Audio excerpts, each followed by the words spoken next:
Members of the D.C. community get their reaction. I'm joined by Democratic Representative Joe Sestak of Pennsylvania and Republican Representative Charles Bustani Jr. of Louisiana. Good morning, gentlemen. Thanks for being here. Good morning. All right. So, good morning. So, Congressman Sestak, first of all, your immediate reaction. What do you think of the numbers? This is good news in the sense that while the economy still is intense, it is not intensifying. This is one of three factors you need to look at in order to see if the bottom is about to be reached. We had hoped, when you run the models like Moody's.com, that we would hit 500,000 initial new unemployment claims by July. We're still going to go to 10% unemployment. But this shows, in particular when you compare it to the 1982 recession, where in the first 15 months, you had only 2.9% new job losses. We've had in the last 15 months 3.7% job losses. This shows that businesses have shed jobs more quickly. Therefore, there's less slack now. And so, therefore, they're slowing down of laying off workers. This is good news. Interesting point there. Congressman Bustani, do you agree? I mean, when you look at 600,000 jobs lost in the private sector, that's going to rattle some cages today. Well, these numbers are unacceptably high. Clearly, we need to get a more certain climate in place for businesses. Small businesses and large businesses alike are having a hard time making decisions about hiring and everything else given the uncertainty. And when I talk about uncertainty, I'm talking about a lack of an energy policy for this country, a lack of certainty with regard to tax policy, and also unacceptably high health care costs. Congressman Sestak, here's my concern. I am one of those, I hate to say it, but I am most concerned about a double dip in this recession. I feel like there's all these markers out there that we're going to get fooled by. And one of the things that Stephen Lieb mentioned is if you look at oil prices, you look at what's happening to energy, to gasoline prices, all those inflation fears are percolating while unemployment and things of that nature are only going to get worse. What do we do if we have used all of our bullets so early in the process? It's interesting. If your concern is about inflation, and we should have that concern, the one tool that we always used is still there in the closet, ready to come out. Raise interest rates by the Fed, because the Fed has actually used the federal overnight lending rate to 0%. We have kept interest rates low. What it's done is used its quantitative easing program, that it put money out there for capital so we can get the mother milk of our economy, credit, flowing again.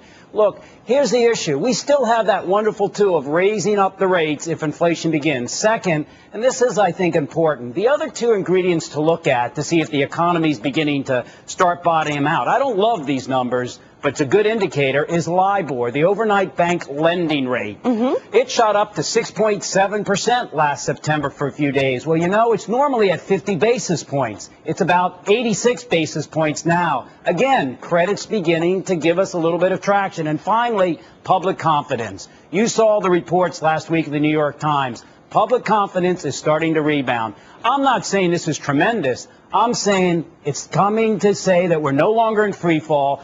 And we've got to keep that tool of raising interest rates by the Fed available for inflation. But our economy is beginning to get traction, and this is good signs.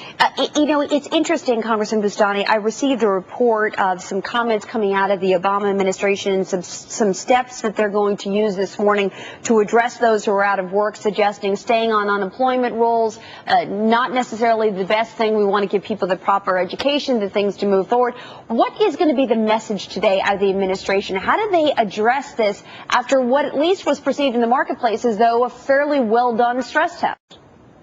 Well, I think it's important to have an unemployment insurance program as a safety net, but I heard some earlier comments on your program that it also needs to be a springboard back to employment. And so I think clearly the president needs to send that message. And on the House Ways and Means Committee, which has jurisdiction over this program, we need to look at this and look at it closely. I would also say that the Treasury auction this week has some worrisome signs. I mean, the yield has gone up, and as the Fed is using quantitative easing measures, we also have a real problem with the risk of inflation coming on down the line. The energy prices are of concern. They haven't fallen as far as we thought they would with this recession. But I'll tell you, without a good energy policy in place, energy prices are going to come right back up, and we could be in a real hot box very quickly. Yeah, I mean, Congressman Sestak, you know, it's interesting. I've been having this argument with people over the past couple of days where I've been saying, look, I believe there was a thought process behind the Fed deciding it was going to be 6 months that they wanted these financial institutions fully funded. I mean, the fact of the matter is about a third of the money might be raised by Monday morning alone. To me, it signals that the Fed wants to get ahead of the inflation curve. They will know that they're fully funded, and therefore they can start raising rates or easing some of this quantitative easing faster than everybody predicts. The problem is everybody says, well, if unemployment is so high, how can they do that? On the other hand, aren't the consequences of the rising inflation so dangerous for this economy? You know, it's interesting. I think the real challenge, inflation is absolutely, I think we're beginning to move away from a deflation crisis and towards, or concern, into an inflation one. I think what you're going to begin seeing, and this stress test was good news for 2 reasons. One, for the first time in quite some period, we actually had the government, instead of reacting to something, being proactive, looking ahead to say, what if we have a worse economy? Now it said, let's get some more capital there, and the private markets look like they're going to work without more government infusion. So now the second point is, can the Fed begin to untwine itself from the economy in a very deliberate way without causing chaos and more concern by keeping the money out there from the government of inflation? For example, we have already seen that in the regular notes that are just put out there that you pay day by day, that no longer does the Fed have to give money out there for banks or companies to borrow money in order to do their payrolls. Now the private bank are taking that over. Second, we have very many things out there that are automatic. For example, about $1 trillion of the money that the Fed has loaned out there is only on 3 months loan, like credit default loans and all. So you're going to see the Fed begin to untwine here slowly but surely, so the inflation concerns from the federal government money being out there is removed. You've got to do it carefully, and it's going to be challenging, but at least we still have that tool of raising interest rates if we need to by the Fed to help control it. All right. I think this is a deliberate, nice path. Okay, Congressman Bastani, I can't let you go without asking you, are you going to run against Senator Arlen Specter? Well, I'm from Louisiana, so I'm not going to be running against Arlen Congressman Specter. Sestak, did I say Bastani? My apologies, Congressman Sestak. I'm sorry. Are you going to? Are you telling me I have a name recognition problem? No, you don't have a name recognition problem, and you certainly know a lot about this economy. Would you do it? Oh, let me say that I would not hesitate to get in this race. I was disappointed in the political Democratic establishment of Washington, D.C., stating that they knew who our candidate, we independent Pennsylvanians candidate, should be. That's why I stood up for my district in Pennsylvania and said, wait a moment, this is a country with no kings and no king makers. We will decide that. Now what I believe is this, and you said it, this economy is our #1 issue.